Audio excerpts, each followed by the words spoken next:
গণতান্ত্রিক রীতি ও নির্বাচনকে বিএনপি ফাঁদ মনে করে বলছেন ওবায়দুল কাদের। এদিকে ব্যাংকের টাকা ঋণের নামে লুটপাট হচ্ছে বলছেন কর্নেল অলি। জানাবো চ্যালেঞ্জের মুখে তরুণ মন্ত্রীরা এবং সর্বশেষ জানাবো ফের বাড়ছে বিএনপির কারাবন্দী নেতাকর্মী। দর্শক শুনছিলেন সংবাদ শিরোনাম, এখন বিস্তারিত। গণতান্ত্রিক রীতি ও নির্বাচনকে বিএনপি ফাঁদ মনে করে বলছেন ওবায়দুল কাদের। আওয়ামী লীগের সাধারণ সম্পাদক এবং সড়ক পরিবহন সেতুমন্ত্রী ওবায়দুল কাদের বলেছেন, বিএনপি গণতন্ত্রে বিশ্বাস করে না বলেই গণতান্ত্রিক রীতিনীতি, প্রথা, বিধি বিধান ও নির্বাচন তাদের কাছে ফাঁদ বলে মনে হয়। সে কারণে তারা চলমান উপজেলা পরিষদ নির্বাচনকে হালকা হিসেবে জনগণের সামনে তুলে ধরার অপপ্রচেষ্টা চালাচ্ছে। ওবায়দুল কাদের বলেন, বিএনপির লক্ষ্যই হলো ষড়যন্ত্র ও চক্রান্তের মাধ্যমে রাষ্ট্র ক্ষমতা দখল করা, গণতান্ত্রিক ধারাবাহিকতা ও রাজনৈতিক স্থিতিশীলতাকে ন্যাসাত করা। সেজন্য তারা লাগাতারভাবে মিথ্যাচার, অপপ্রচার ও গুজব সৃষ্টির মাধ্যমে অপরাজনীতি করে বিএনপিকে এই দেশের মানুষ ভালো করে চেনে। বিএনপি তথাকথিত আন্দোলন এবং তাদের নেতাদের হাক ডাকে জনগণের কোনো আগ্রহ নেই। তিনি বলেন, বিএনপি নেতারা ইতিহাস থেকে জিয়াউর রহমানের নাম মুছে ফেলার কথা বলেছেন। বন্দুকের নলের মুখে জোরপূর্বক রাষ্ট্র ক্ষমতা দখলকারী একজন গণধিকৃত ব্যক্তিকে বিএনপি গণনায়কে রূপান্তরিত করার অপপ্রচেষ্টা করছে। বিএনপির এই অপপ্রচেষ্টা জনগণ কখনো গ্রহণ করেনি। জিয়াউর রহমানের নাম ইতিহাস থেকে মুছে ফেলার প্রশ্নই আসে না। ওবায়দুল কাদের বলেন, জিয়াউর রহমান অবৈধভাবে রাষ্ট্রীয় ক্ষমতা দখলকারী এবং গণতন্ত্র হত্যাকারী একজন স্বৈর শাসক হিসেবে ইতিহাসের পাতায় থেকে যাবেন। জিয়াউর রহমান বাঙালি জাতির কাছে একজন সামরিক স্বৈর শাসক হিসেবেই অভিহিত হবেন। আওয়ামী লীগ কখনো ইতিহাস বিকৃতিতে বিশ্বাস করে না। জিয়াউর রহমান জাতির পিতা বঙ্গবন্ধু শেখ মুজিবুর রহমানের নাম মুছে ফেলার অপপ্রচেষ্টা করেছেন। বিএনপির শাসন আমলে রাষ্ট্রীয়ভাবে বিকৃত ওই মিথ্যা ইতিহাস প্রচার করা হয়েছে। এমনকি ৭ মার্চের ঐতিহাসিক ভাষণ পর্যন্ত বাজাতে দেওয়া হয়নি। ব্যাংকে টাকা ঋণের নামে লুটপাট হচ্ছে বলছেন কর্নেল অলি।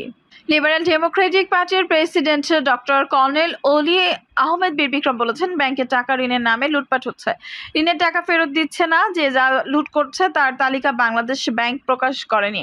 টাকা পাচারকারীদের কোনো তালিকাও প্রকাশ করেনি। তিনি বলেন, অনেক ব্যাংকে নগদ টাকা নেই। বাংলাদেশ ব্যাংক থেকে প্রতিনিয়ত টাকা ধার করে দৈনন্দিন কাজ পরিচালনা করছে। টাকা পাচারের কারণে বাংলাদেশ ব্যাংক এবং অন্যান্য ব্যাংকের অবস্থা খুবই করুণ। এর সঙ্গে সরকার, দলীয় রাজনৈতিক ব্যক্তিরাই জড়িত। অলি বলেন, টাকা পাচারকারী এবং লুটপাটকারীদের তথ্য ফাঁস হবে বিধায় বাংলাদেশ ব্যাংক অলিখিতভাবে সাংবাদিকদের প্রবেশাধিকারে বিধিনিষেধ আরোপ করেছে। টাকা পাচারকারী এবং ব্যাংক লুটপাটকারী 90% বিদেশে ঘরবাড়ি করেছে। তিনি বলেন, পত্রিকায় দেখলাম শুধু ঢাকায় দৈনিক 500 মানুষ কুকুর বিড়াল কামড়ে আক্রান্ত হচ্ছে। ভ্যাকসিন নেই, ডলার সংকটের কারণে নিত্য প্রয়োজনীয় শুধুমাত্র পাওয়া যাচ্ছে না, নিত্য প্রয়োজনীয় ওষুধও পাওয়া যাচ্ছে না। প্রতিনিয়ত জনগণ সড়ক দুর্ঘটনায় পতিত হচ্ছে। দুঃখের বিষয়, সিটি কর্পোরেশনের ময়লা গাড়ি চাপায় মানুষ মারা যাচ্ছে।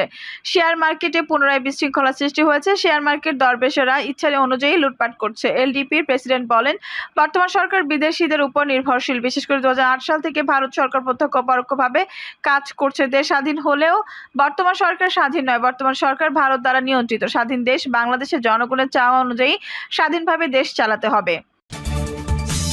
চ্যালেঞ্জের মুখে তরুণ মন্ত্রীরা। প্রধানমন্ত্রী শেখ হাসিনা তরুণদেরকে রাজনীতিতে পাত প্রদীপে আনার ক্ষেত্রে গুরুত্বপূর্ণ ভূমিকা পালন করেন। বহু তরুণকে তিনি প্রত্যাশার বাইরে জায়গা দিয়েছেন। নেতৃত্বে মন্ত্রিসভা এবং জাতীয় সংসদে নিয়ে এসেছেন। এবারের যে মন্ত্রিসভা গঠিত হয়েছে সেই মন্ত্রিসভা অভিজ্ঞতা এবং তারুণ্যের মিশনে একটি মন্ত্রিসভা বলে রাজনৈতিক বিশ্লেষকরা মনে করেন। এই মন্ত্রিসভায় শেখ হাসিনা বেশ কিছু তরুণকে গুরুত্বপূর্ণ মন্ত্রণালয়ের দায়িত্ব দিয়ে সাহসী পদক্ষেপ গ্রহণ করেছেন। কিন্তু তরুণরা দায়িত্ব গ্রহণের পরপরই এখন চ্যালেঞ্জের মুখে পড়ছেন। আর এই চ্যালেঞ্জ মোকাবেলা করে তারা শান্ত স্থিরভাবে কিভাবে পরিস্থিতি সামাল দেন সেটার উপর নির্ভর করছে সরকারের সাফল্যের অনেক কিছুই। যে সমস্ত মন্ত্রীরা চ্যালেঞ্জের মুখে রয়েছেন তাদের মধ্যে রয়েছেন এক শিক্ষামন্ত্রী মহিবুল হাসান চৌধুরী বলেছেন, এবারের মন্ত্রিসভায় অন্যতম বড় চমক মন্ত্রিসভায় তিনি ছিলেন শিক্ষা প্রতিমন্ত্রী। এবার তিনি শিক্ষা মন্ত্রণালয়ের পূর্ণ মন্ত্রী হিসেবে দায়িত্ব পালন করছেন। কিন্তু দায়িত্ব গ্রহণের পরপরই তিনি রীতিমতো চ্যালেঞ্জের মুখে পড়েছেন। বিশেষ করে এই তীব্র দাবদাহের মধ্যে শিক্ষা প্রতিষ্ঠান খোলা বন্ধ নিয়ে যে টানাপোড়েন তৈরি হয়েছে, সেই টানাপোড়েনের সাধারণ অভিভাবকদের কাছে শিক্ষামন্ত্রী সমালোচিত হচ্ছেন। বিশেষ করে হাইকোর্ট যখন প্রতিকূল আবহাওয়ার জন্য শিক্ষা প্রতিষ্ঠান বন্ধ সিদ্ধান্ত গ্রহণ করে, তখন তার বিরুদ্ধে আপিল করার সিদ্ধান্ত নিয়ে তিনি সমালোচিত হয়েছিলেন। যদিও সেই সিদ্ধান্ত থেকে তিনি পরে সরে এসেছেন। তবে তরুণ শিক্ষামন্ত্রীকে সামনের দিনগুলোতে আরো অনেক কঠিন চ্যালেঞ্জের মোকাবেলা করতে হবে বলে মনে করছেন সাধারণ মানুষ। জনপ্রশাসন মন্ত্রী গতবার ফারহাদ হোসেন ছিলেন জনপ্রশাসন প্রতিমন্ত্রী।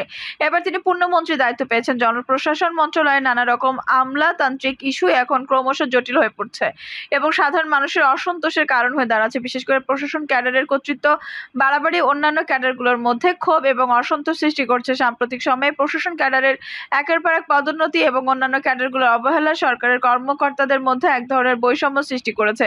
তাছাড়া চুক্তিভিত্তিক নিয়োগ নিয়ে প্রশাসনের মধ্যে এক ধরনের নেতিবাচক মনোভাব রয়েছে। সেই নেতিবাচক মনোভাব কাটানোর জন্য জনপ্রশাসন মন্ত্রীকে কঠিন পরিস্থিতি মোকাবেলা করতে হচ্ছে। প্রশাসনের ন্যায় নীতি এবং যোগ্য ব্যক্তিদেরকে পদোন্নতি দেওয়ার বিষয়টিও এখন একটি বড় প্রশ্ন হিসেবে সামনে এসেছে। চাটুকার এবং মতলববাজদেরকে পদোন্নতি দেওয়ার বিরুদ্ধে সরকার কর্মকর্তাদের মধ্যে এক ধরনের অবস্থান তৈরি হয়েছে। আমলাদের বাড়াবাড়ন্ত এবং সাধারণ মানুষের জন্য একটি বিরক্তিকর কারণ হয়ে দাঁড়িয়েছে। সাম্প্রতিক সময়ে আমলাদের নানা রকম দাবি দেওয়ার ফিরিস্তি সাধারণ মানুষকে হতাশ করেছে। এই অবস্থায় আমলাতন্ত্রকে একটি শৃঙ্খলার মধ্যে নিয়ে আসা এবং তাদের খবরদারি বাড়াবাড়ির লাগাম টেনে ধরা যেন জনপ্রশাসন মন্ত্রীর জন্য একটি বড় চ্যালেঞ্জ হিসেবে বিবেচিত হচ্ছে। বাণিজ্য প্রতিমন্ত্রী আহসানুল ইসলাম টিটু ছিলেন এবারের মন্ত্রিসভার অন্যতম বড় চমক। এই তরুণ কিভাবে পরিস্থিতি নিয়ন্ত্রণ করে সেটা দেখার অপেক্ষা ছিল সাধারণ মানুষ। কিন্তু বাণিজ্য প্রতিমন্ত্রী এখন পর্যন্ত বাজারের উপর নিয়ন্ত্রণ প্রতিষ্ঠা করতে পারেননি, শৃঙ্খলা রক্ষা করতে পারেননি। তার এই দায়িত্বটি অত্যন্ত চ্যালেঞ্জিং। এই সমস্ত তরুণ মন্ত্রীরা তাদের উদ্ভাবনী নানা রকম দক্ষতা নিয়ে কিভাবে পরিস্থিতি সামাল দেন সেটার উপর নির্ভর করছে বাংলাদেশের রাজনীতিতে তারুণ্যের যোগ্যতা নির্ধারণ এবং ভবিষ্যৎ। ফের বাড়ছে বিএনপির কারাবন্দী নেতাকর্মী। বিএনপির কারাবন্দী নেতাকর্মীর সংখ্যা আবারও বাড়ছে। দ্বাদশ সংসদ নির্বাচনের আগে যেসব নেতাকর্মীকে গ্রেপ্তার করা হয়েছিল তাদের অধিকাংশ মুক্ত হলে অনেককে নতুনভাবে কারাগার যেতে হচ্ছে।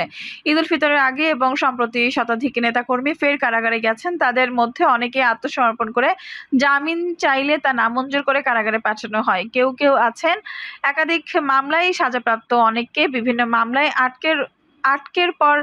আটকের পর গ্রেপ্তার দেখিয়ে কারাগারে পাঠানো হচ্ছে বলে বিএনপির অভিযোগ। সর্বশেষ সোমবার জাতীয়তাবাদী যুব দলের সভাপতি সুলতান সালাউদ্দিন টুকু আদালতে আত্মসমর্পণ করে জামিন চাইলে তা নামঞ্জুর করে কারাগারে পাঠিয়েছেন আদালত। বিএনপি কেন্দ্রীয় ও বিভিন্ন অঙ্গ সহযোগী সংগঠনের শীর্ষ নেতা এবং জেলা উপজেলা পর্যায়ের অনেক নেতাকর্মী কারাগারে গেছেন। দীর্ঘদিন ধরে কারাগারে বন্দী আছেন কেউ কেউ।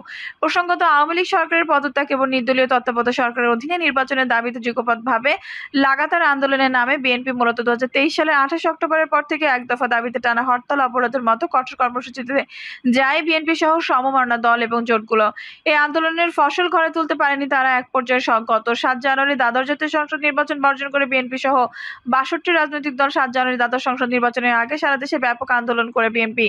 নানামুখী তৎপরতার পরও নির্বাচন ঠেকাতে না পারা বিএনপির আন্দোলনে ভাটা পড়ে। সেই থেকে ধীরে চলছে বিএনপি। এই রাজপথের কঠোর কোনো কর্মসূচি সম্প্রতি দলীয় কিছু কর্মসূচিতে পুলিশ ও আইনশৃঙ্খলা রক্ষাকারী বাহিনী বাধা দিয়েছে বলে দলটির অভিযোগ। বিএনপি নেতারা বলেছেন, রাজপথে জোরালো কর্মসূচি না থাকা সত্ত্বেও পুরনো মামলায় নেতাকর্মীদের গ্রেপ্তার ও সাজার ঘটনা দলের নীতি নির্ধারকদের ভাবিয়ে তুলছে। জানা গেছে, বিএনপিএসসি কমিটির সদস্য ডক্টর আব্দুল মঈন খান বলেন, বিরোধী দলকে দমনের জন্য হামলা মামলাগুলিকে অস্ত্র